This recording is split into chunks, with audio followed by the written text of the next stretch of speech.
Well, good morning, and that, and two. It's your boy, Celine Driver, me, doing another walking and talking video. And yes, I'm walking, and I'm walking in the street. So, pray for me. Walking in the street, and at this time of the morning, really the only traffic is people taking their kids to school, which is right over there somewhere. That's where my kid works. The older kid. The younger kid's still in school. Anyway, as is normal during this college football season, this video is dedicated to what did we learn about the Florida Gators after this weekend's game against them dogs. Well, the short version is we didn't learn a hell of a lot. Nothing's really changed from week to week, really. Florida offense is inconsistent and not very good. And Florida defense is non-existent and very bad. So, what did we learn? I mean, we didn't learn anything. You know, I called the game as a loss 8 months ago, 9 months ago. It was obvious. I mean, Georgia is a much better team than Florida. They're recruiting much better. They have better coaching. They have better players. Better program at the moment. Nothing lasts forever. Things change. And hopefully that will change over time. But right now, Florida is not a very good program. And it showed. Actually, to be 100% honest, I didn't watch the game. I had family in town. I had family obligations. Morning. And that. I had family obligations. And football goes by the wayside right now. So I didn't watch the game. I saw some highlights. Saw some articles. Saw enough to know that the first half was a complete shit show for Florida. Florida managed to, in the third quarter, stage a rally of some sort and close the score from 28-3, I think it was, to 28-20. Probably caused a bit of concern for a few Georgia fans for a little bit there.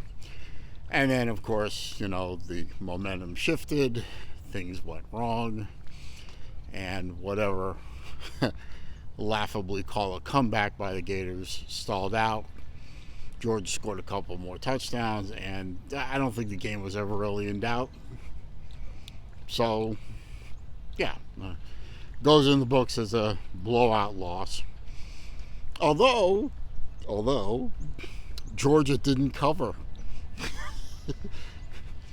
If there's one thing Florida fans can hang their hat on, it's that they managed to keep the score within 3 scores, roughly. And since Georgia was favored by, I think, between 22.5 and 23, Georgia didn't end up covering the spread. So, not really. Georgia beat us pretty good. It was expected.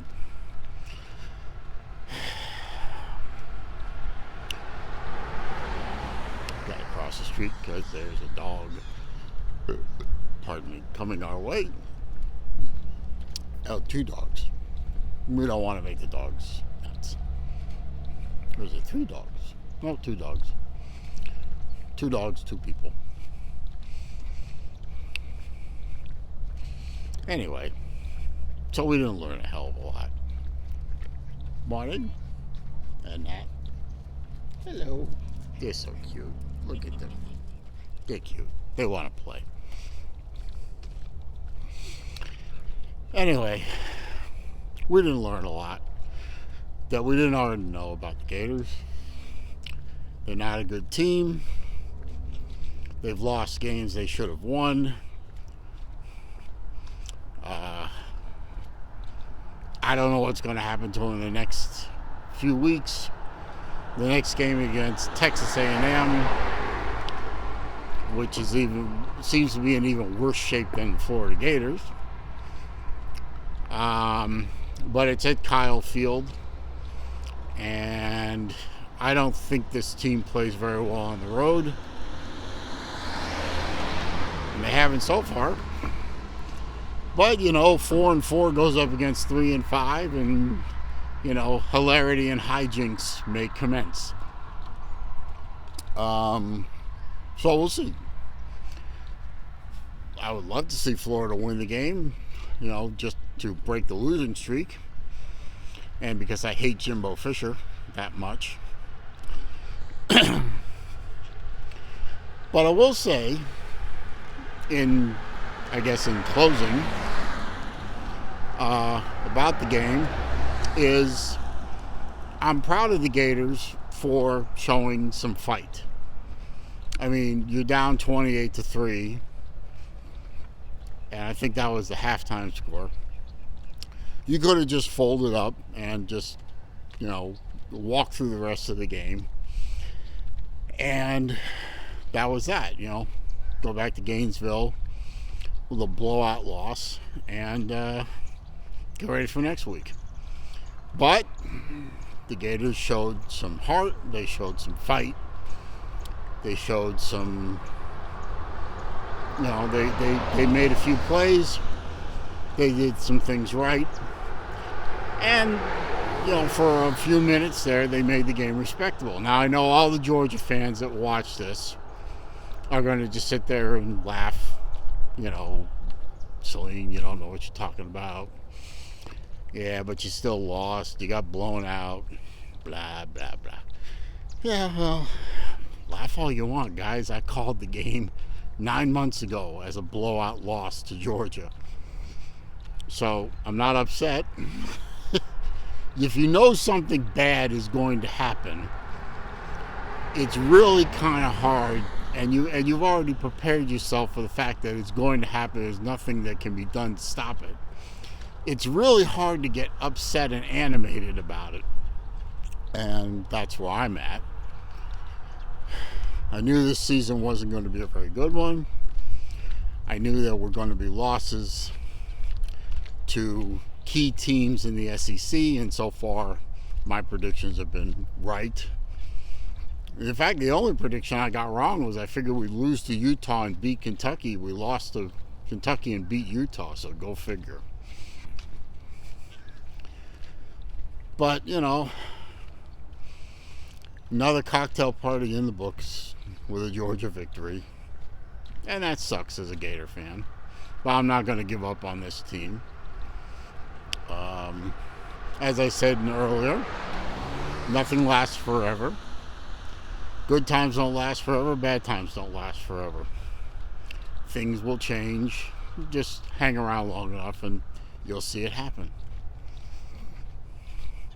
I think it was the Chinese philosopher Sun Tzu that once said, if you stand by the riverbank long enough, you will see the bodies of your enemies float past you. Yeah, that's about where it is right now. Patience, hard work, perseverance. Hopefully this coach is the type of coach that can turn things around. We'll see. Only the first year. He's not working with his people. He's trying to change a culture that was severely damaged. So, give him time. That's what I've been saying all along. You guys can clown me all you want. Doesn't matter to me. No coach is a genius in their first year, maybe even the first 2 years. So, I made that point earlier.